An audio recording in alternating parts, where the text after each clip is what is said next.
Dan pada zaman baginda Nabi sallallahu alaihi wasallam terjadi gerhana matahari.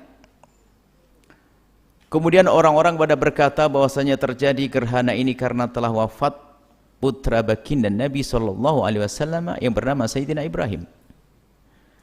Spontan baginda Nabi menjelaskan bahwasanya gerhana itu terjadi bukan karena kematian seseorang dan bukan juga karena kehidupan seseorang.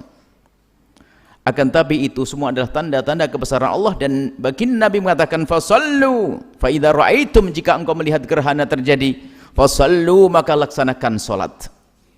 Wad'ullaha, dan memohonlah kepada Allah Subhanahu wa taala.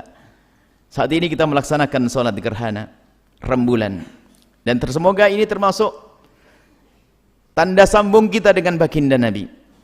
Maka kami himbau kepada siapapun untuk bisa melaksanakan salat gerhana dalam keadaan apapun. Adapun salat gerhana secara fikihnya ada 3 cara. Baik gerhana rembulan atau matahari, 3 cara. Yang pertama adalah kita melakukan salat 2 rakaat seperti salat sunnah zuhur atau salat sunnah subuh atau salat sunnah duha, 2 rakaat. Dengan niat, aku niat salat gerhana, langsung Allahu Akbar, Allah Maha Tahu. Atau dengan bahasa Arab usul di sunnata, di khusuf atau khusuf samri qamari atau khusufil qamar. Aku niat, di dalam hati kita lintaskan di dalam hati niat, aku niat salat karena gerhana rembulan karena Allah. Lalu kita bertakbir Allahu Akbar, membaca Al-Fatihah, surat, ruku', kemudian beri'tidal, sujud seperti salat biasa. Ini cara yang pertama. Adapun cara yang kedua adalah seperti yang kita lakukan, dan umumnya orang melakukan ini adalah setiap 1 rakaat adalah dengan 2 ruku'.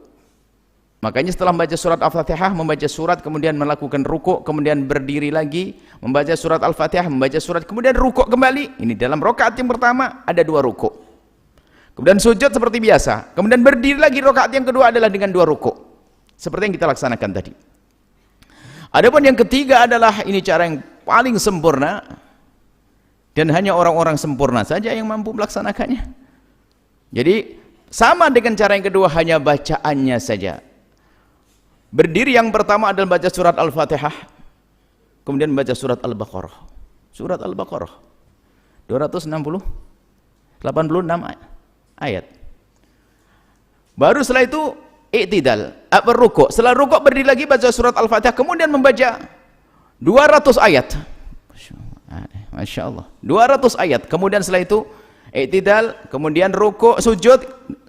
Rukuknya pun baca tasbihnya panjang. Membaca rukuk, membaca tasbih dalam rukuknya diperpanjang, kata Imam Nawawi. Panjangnya seberapa? Di rukuk yang pertama itu membaca tasbih sepanjang kita membaca Al-Quran sebanyak 100 ayat.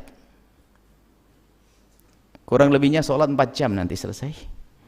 Kemudian rukuk yang kedua juga begitu, dikurangi 80 ayat.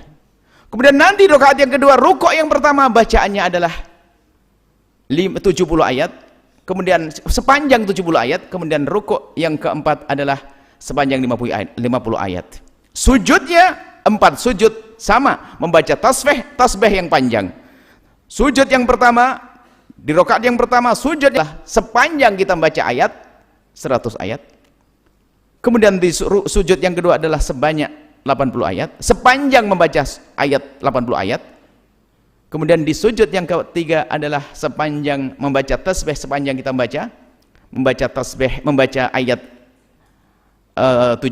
Kemudian setelah itu yang terakhir, sujud yang terakhir adalah membaca tasbih sepanjang kita membaca ayat 50 ayat.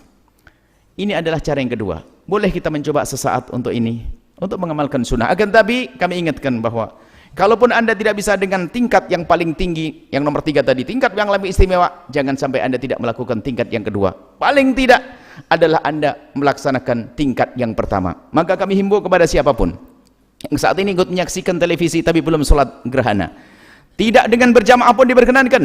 Sunnah sholatnya adalah memang berjamaah, tapi berjamaah di sini bukan menjadi syarat sahnya sholat.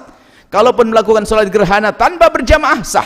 Anda boleh sholat di rumah Anda setelah ini, setelah Anda menyaksikan acara ini, bagi yang ada di rumah, Anda langsung mengambil air wudu, kemudian Anda langsung melaksanakan sholat 2 rakaat niat gerhana.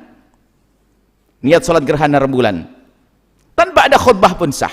Karena khutbah di sini bukan termasuk syarat dalam sahnya sholat gerhana.